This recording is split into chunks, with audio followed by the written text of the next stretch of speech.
तो चलो भाई लोग, स्वागत है आपका और एक नई इंटरेस्टिंग वीडियो में। तो सुनिए, सबको पैसे कमाना है, सबको आगे निकल जाना है। तो पैसे कमाने कैसे, ये बताएगा सिद्धेश विद फाइनेंस। तो let's try to understand it what is ETF. तो हम आज इस वीडियो में डिस्कस करने वाले हैं कि ईटीएफ एक्चुअल में होता क्या है और ईटीएफ के कितने टाइप्स है कि हम इसमें इन्वेस्ट कर सकते हैं। बहुत सारे लोगों को ईटीएफ का मालूम नहीं रहता कि एक्चुअल में ईटीएफ होता क्या है। ईटीएफ के बारे में सुना रहता है बट इन्वेस्ट करना मालूम रहता है, तो वो आज हम इस वीडियो में डिस्कस करने वाले हैं। तो let's try to understand it and what is ETF. So पहली बात तो देखिए ईटीएफ एक्चुअल में होता क्या है। ईटीएफ में देखिए आपको अगर समझो निफ्टी में इन्वेस्ट करना है, निफ्टी 50 में इन्वेस्ट करना है, तो आप पूरे 50 स्टॉक्स में नहीं इन्वेस्ट कर सकते। इतना मतलब पैसा होगा तो आप कर सकते हो, बट आपके पास समझो पैसे नहीं है। बट आपको निफ्टी 50 के इंडेक्स में, आपको निफ्टी 50 में इन्वेस्ट करने, तो आपको क्या करना पड़ेगा, निफ्टी 50 का कोई भी एक स्टॉक लोगे और उसमें आप इन्वेस्ट करोगे, बट आपको जो प्रॉफिट होगा वो सिर्फ उस ओवरऑल स्टॉक्स में दिखेगा। बट और अगर आप ईटीएफ में इन्वेस्ट करोगे निफ्टी 50 के, तो वो आपको पूरे उस सेक्टर का ही मतलब रिटर्न्स दे देगा। समझो आप ईटीएफ के बहुत सारे ऐसे टाइप्स हैं, मतलब ईटीएफ को भी समझ लेते हैं। ईटीएफ एक्चुअल में होता क्या है समझिए। मुझे फार्मा इंडस्ट्री में इंटरेस्ट है। मुझे मालूम है कि भाई फार्मा इंडस्ट्री का ये स्टॉक है, ये 4-5 स्टॉक्स है, ये बहुत आगे जाके बहुत आगे पैसा कमा के मुझे दे सकते हैं, तो मैं इस स्टॉक्स में इन्वेस्ट करके अच्छे खासा रिटर्न जनरेट कर सकता हूँ। वैसे ही आप ईटीएफ में इन्वेस्ट कर सकते हो। मतलब देखिए ईटीएफ क्या होता है कि आपको उस पर्टिकुलर, समझो हमने फार्मा सेक्टर लिया तो फार्मा सेक्टर के एक ईटीएफ होता है। वो ईटीएफ क्या काम करता है कि उस ईटीएफ में पूरे वो फार्मा सेक्टर के जितने भी स्टॉक्स है, 20 स्टॉक्स 25 स्टॉक जो उस ईटीएफ के मैनेजर ने ऐड किए रहेंगे। समझो 10 स्टॉक्स ऐड किया, सन फार्मा, लेबिकॉन, GR chemical and any other, बहुत सारे स्टॉक्स है जो वहां पे उसने ऐड कर रहेंगे। तो आप जब वो ईटीएफ खरीद लेंगे ना, तब आप उस पर्टिकुलर स्टॉक्स में नहीं इन्वेस्ट करेंगे, आप उस पूरे ईटीएफ में इन्वेस्ट करेंगे। मतलब आप वो पूरे 20 जो स्टॉक्स है उसमें आप इन्वेस्ट करके जिसमें जो भी अच्छा खासा रिटर्न आएगा वो आपको मिलेगा। समझो आप ईटीएफ के, समझो आपने सन फार्मा में इन्वेस्ट कर दिया, तो आपको ओनली सिर्फ सन फार्मा का ही लॉस प्रॉफिट जो होगा सिर्फ सन फार्मा में होगा। जो आपने मतलब ईटीएफ में जब आप इन्वेस्ट करोगे, तो आप उस पूरे ईटीएफ के जितने भी सारे स्टॉक्स रहेंगे उसके ऊपर नीचे में जो भी रहेगा वो आपको ओवरऑल प्रॉफिट रहेगा। तो ये होता है ईटीएफ। मतलब ये हो गया फार्मा सेक्टर। वैसे ऑटो सेक्टर का भी रहता है। समझो ऑटो सेक्टर में मुझे बहुत सारे ऐसे स्टॉक्स दिख रहे हैं, मैं इसमें इन्वेस्ट करना चाहता हूँ, बट मेरे पास इतना पैसा, तो आप क्या कर सकते हो कि ईटीएफ ले सकते हो। उसका ऑटो सेक्टर का ईटीएफ लेना, उस ईटीएफ में इन्वेस्ट करो, उसकी जो भी नेट एसेट होगी। और एक बात, ईटीएफ की एक नेट एसेट वैल्यू होती है। समझो आपने म्यूचुअल फंड, अब ये म्यूचुअल फंड से कंपेयर मत करिए, क्योंकि म्यूचुअल फंड्स क्या जाते हैं, 100 रुपए का इन्वेस्ट कर दो एसआईपी में, 100 रुपीज का इन्वेस्ट कर दिए, मतलब उसकी नेट एसेट जो भी होगी वो अलग रहेगी। आपको इतनी अमाउंट इन्वेस्ट करनी। समझो एसआईपी में आपकी समझो नेट एसेट समझो 150 रुपए चल रही, बट आपको मैक्सिमम मिनिमम अमाउंट 100 रुपए इन्वेस्ट करना ही करना है। उसकी नेट एसेट कितने भी चले उसकी इससे कोई लेना देना नहीं। बट वैसा ईटीएफ में नहीं होता है। ईटीएफ में क्या रहता है, समझो ईटीएफ की अभी क्या वैल्यू चल रही है 105 रुपए, तो आपको जब ईटीएफ में इन्वेस्ट करना रहेगा तो आप पूरे 105 रुपए दे के ही उसमें इन्वेस्ट करोगे, ना कि 100 रुपए दे के उसके इन्वेस्ट करोगे एसआईपी के जैसा। वैसा नहीं, जो उसकी करंटली जो नेट एसेट वैल्यू रहेगी वो खरीद कर ही आप उसमें इन्वेस्ट कर सकते हो। ये पहली बात जान लो। नहीं तो क्या होता है, बहुत सारे लोगों का रहता है कि नेट एसेट वैल्यू में नहीं, मैं 100 रुपए दूंगा, 100 रुपए मुझे खरीदते। वैसा नहीं होता है। ईटीएफ में ऐसा होता है कि ईटीएफ में आप जब इन्वेस्ट करोगे तो ईटीएफ में आपको जो करंटली नेट एसेट वैल्यू रहेगी, जो मार्केट के अंदर जो भी करंटली प्राइस फ्लक्चुएशन की वजह से हुआ रहेगा, उसके ऊपर जो भी वैल्यू रहेगी वहां पे आप इन्वेस्ट करोगे, उस पर्टिकुलर प्राइस में लेके इन्वेस्ट करोगे ईटीएफ में। समझो 110 रुपए चल रहा है, 112 रुपए चल रहा है, वो पूरा नेट एसेट वैल्यू की जो अमाउंट रहेगी उसको वो अमाउंट आपको पे करनी पड़ेगी, ना कि 100 200 500 रुपए। ये हो गया ईटीएफ का। ईटीएफ का कैसा रहता है, और एक बात, ईटीएफ और एसआईपी की बात हम अभी कर लेते हैं। ईटीएफ और एसआईपी मतलब डिफरेंस क्या है, मतलब डिफरेंस है, बट हम उसको कंपेयर करके देखते हैं। देखिए जब भी आप क्या करेंगे, जब भी आप एसआईपी में इन्वेस्ट करते हो, तो समझो आपने 100 रुपए, तो आप 100 रुपए एसआईपी में एसआईपी में इन्वेस्ट कर दिए, तो 100 रुपए आप जब एसआईपी में इन्वेस्ट करोगे, तो 100 रुपए की इन्वेस्टिंग कर रही हो, तो 4-5 दिन उसकी प्रोसेस वगैरह होनी, वो आपके पास अकाउंट में आता है। तब आप उसके जब वो एसआईपी अगर लॉक इन रहेगी, तो वो जब तक वो लॉक इन का पीरियड खत्म नहीं होता आप वो एसआईपी बेच नहीं सकते हो। ये एसआईपी का रहता है। बट ईटीएफ का ऐसा नहीं रहता है। ईटीएफ का समझो आपने ईटीएफ की 105 जो नेट एसेट वैल्यू, आपने 105 रुपए पे करके वो ईटीएफ खरीद लिया। सोचो उस एटीएफ की वैल्यू बढ़ गई 4-5 दिन में, 1-2 दिन में, एक ही दिन में बढ़ी, तो आप उसको तुरंत भी बेच सकते हो। मतलब ईटीएफ का ऐसा ट्रेडिंग चलती है। ईटीएफ मतलब ट्रेडिंग होती है कि सिंपल तरीके से ETF मतलब ट्रेडिंग होती है। आप 100 रुपए में ले लो, वो ETF की कीमत बढ़ गई, आपके पैसे की कीमत गई, आप उसको एग्जिट मार दो। ये ETF में बहुत अच्छी फैसिलिटी है जो SIP में नहीं है। मतलब आपने 110 रुपए डाल दिए, 10 दिन 15 दिन के बाद आपके समझो पैसे बढ़ गए, वो 110 के आपको हो गए 150 60 रुपए ETF के हो गए, तो वो ETF आप बेच के उस रिटर्न्स को ले सकते हो। बट SIP कैसा नहीं था, अगर SIP में जब लॉक इन पीरियड रहेगा उस लॉक इन पीरियड तक आपको रुकना ही रुकना है।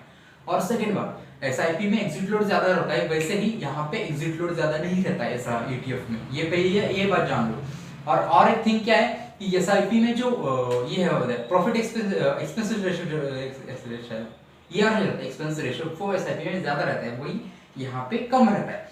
और हम बात जान लेते हैं कि ETF के बारे में, ETF कैसे काम करता है और ETF के मतलब कैसे आप इन्वेस्ट कर सकते हो। कि ETF में आप ब्रोकर के थ्रू इन्वेस्ट कर सकते हो। मतलब देखो ग्रो का ऐप हो गया, एंजल वन हो गया, जीरो हो गया, and many brokers in the current time in the India. So you have invest very different brokers. आप डिफरेंट ब्रोकर पे ऐप पे जाके आप ETF खरीद सकते हो। तो हम यहाँ पे एक छोटे एक ETF लेते हैं, ये कोई फाइनेंशियल एडवाइस नहीं कि आप ये ETF खरीदो, एक ETF लेते हैं और उस ETF का हम एनालिसिस करते हैं कि मतलब ETF एक्चुअल में होता है। तो आइए चलिए देखते हैं। तो आप यहाँ पे देख सकते हो कि हमने यहाँ पे फार्मा बीज लिया है, बीज और ETF एक ही रहता है बट थोड़ा सा डिफरेंट है, वो आप बीज का अगले वीडियो में देख लेंगे। तो यहाँ पे देखिए फार्मा बीज का हमने एक ETF देखा, उसकी नेट एसेट वैल्यू भी चालू है 23 रुपए 29 पैसे, 23.29 पैसे। तो उस ETF में हम नीचे जाके देखेंगे तो वहां पे हमको इन्वेस्ट देख सकते हैं कि उसका नाम क्या है, Nippon India Nifty pharma ETF growth plan. मतलब देखिए ETF कैसे समझ आता है, फार्मा ETF मतलब ये जो ETF है ये पूरा फार्मा सेक्टर से ही रिलेटेड है। जो भी इन्होंने इन्वेस्ट किया है पूरा फार्मा सेक्टर में ही इन्वेस्ट किया है। तो अभी देखते हैं इसमें इन्होंने इतने स्टॉक्स कितने रखे, 20 स्टॉक्स रखे। जो भी आप पैसे इन्वेस्ट करोगे, समझो आपने 100 रुपए इनको दे दिए, 100 नहीं सॉरी, इन्होंने आपने समझो 23 रुपए का ETF का प्राइस खरीद गया, एक ETF खरीद लिया 23 रुपए का। ये 23 रुपए आपके कहाँ पे इन्वेस्ट होंगे, ये 23 रुपए आपके इन्वेस्ट होंगे, ये जो नंबर ऑफ स्टॉक्स 20 दिए है उस 20 स्टॉक्स में आपके वो पैसे इन्वेस्ट होंगे।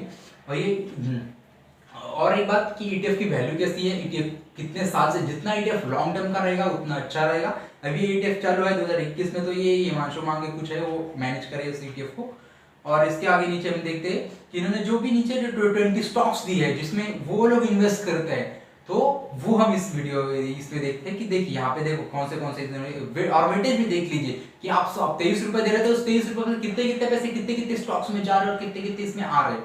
देखिए सन फार्मा में कितने जा रहे हैं, 24.24% पैसे आपके उसमें सन फार्मा में इन्वेस्ट हो रहे। देन डॉक्टर रेड्डीज में हो रहे, सिप्ला में हो रहे, दिव्यास लैब में, लुपिन लिमिटेड में हो रहे, ऑरोक्यूबिनो फार्मा में हो रहे, ज़ायडस लाइफ साइंसेज में हो रहे, टूरेंट फार्मास्यूटिकल में हो रहे, अल्केन लैबोरेटरीज में हो रहे, ग्लेनमार्क फार्मास्यूटिक्स में होके, मैनकाइंड फार्मा में हो रहे, ल्यूरियस लिमिटेड हो रहे, ऐसे बहुत सारे ऐसे जेबी केमिकल्स में हो रहे, सोफी इंडिया में हो रहे, नेटको फार्मा में हो रहे, ग्लैंडो फार्मा में हो रहे। मतलब ऐसे 20 स्टॉक्स है जहाँ पे ये फार्मा जो फार्मा का ETF है ये इस पर्टिकुलर 20 स्टॉक्स में इन्वेस्ट करके आपको रिटर्न जनरेट करके दे सकता है। अब ये इसकी करंट एसेट वैल्यू क्या चालू है, समझो चालू इसके 23.29 पैसे इसकी करंट वैल्यू चालू है। हम इसको बाय करने के लिए क्या करना पड़ेगा, हम इसको बाय करने के लिए बाय मोर के ऑप्शन पे, बाय के ऑप्शन पे क्लिक करके हम इसे बाय कर सकते हैं। यहाँ पे मैंने बाय क्लिक कर दिया, यहाँ पे आता है क्वांटिटी एंड अमाउंट। क्वांटिटी हमें कितनी लेनी है, हमें लेनी एक क्वांटिटी लेनी है और उसकी SIP डेट रहती है। समझो ये ETF हम बेच भी सकते हैं और बाद में फिर से खरीदी कर सकते, फिर में हम इसको परचेज भी कर सकते हैं। मतलब SIP के जैसे मंथली वैसे ये ETF हम मंथली के बेसिस पे भी हम इस पे खरीद सकते हैं। तो देखिए मैंने समझो एक अमाउंट डाल दिया, मैंने समझो मुझे SIP किस फ्रीक्वेंसी में करनी है, मुझे डेली में ETF खरीदी करना है या मुझे मंथली में ETF खरीदी करना है या मुझे वीकली में ETF खरीदी करना है। वैसे आपकी SIP में कैसा रहता है, वन टाइम आप इन्वेस्ट कर सकते हो या मंथली इसमें इन्वेस्ट करते हो। बस इसमें ऐसा नहीं रहता, इसमें कैसा रहता है आप मंथली इन्वेस्ट कर सकते हो, आप इसे वीकली इन्वेस्ट कर सकते हो और यहाँ डेली भी इन्वेस्ट कर सकते हो। ये आपकी बहुत अच्छी खासियत है ETF की। और ETF की आप ETF अपने जितना लॉन्ग टाइम रखोगे उतने आपके लिए अच्छे है। तो यहाँ पे मैंने एक डाल दिया, मतलब एक शेयर में मुझे बाय करना ETF का 1 यूनिट बाय करना है, मुझे डेली बेसिस पे जा दिया, प्रोसीड पे डाल दिया। यहाँ पे देखिए एक डी आएगी क्वालिटी, यहाँ पे स्टॉक्स नेम आएगा, यहाँ पे आएगा और stocks SIP orders will be place market और ऑन ट्रेडिंग डेस्क। जो भी उस SIP की ETF की जो वैल्यू है वो करंटली जितनी चाहिए उस बेसिस पे आएगा, ऐसा लिखा है। और कंफर्म करने के बाद आपको ETF आपके इसमें आ जाएगा। बट मुझे ये परचेस नहीं करना है तो मैं और ये कोई सजेशंस नहीं है, सिर्फ एनालिसिस है और आपको बताने के लिए कि ETF एक्चुअल में होता क्या है। तो ये हो गया ETF। और ETF में आप किस टाइप के और ETF भी हो सकते हैं क्या? यस, और भी ETF हो सकते हैं। जैसे कि देखिए ETF कैसे होते हैं, करेंसी ETF हो सकते हैं, ऑटो फार्मा के ETF हो सकते हैं, या जो भी sector electric power renewable sectors के भी ETF हो सकते नहीं है, पावर एनर्जी की भी ETF है बहुत सारे, कमोडिटी की भी, करेंसी ETF भी है, कमोडिटी ETF भी है, इंडस्ट्री बेस्ड ETF भी है। इंडस्ट्री बेस्ड ETF मतलब क्या? समझो एक ETF है, उस ETF में pharma industry, automobile industry, power renewable industry, chemical industry, ऐसे 4 इंडस्ट्री, वो 4 इंडस्ट्रीज का एक ETF होगा। समझो उस 4 इंडस्ट्री के ETF की वैल्यू 500 रुपए है, करंट एसेट वैल्यू चले 500 रुपए।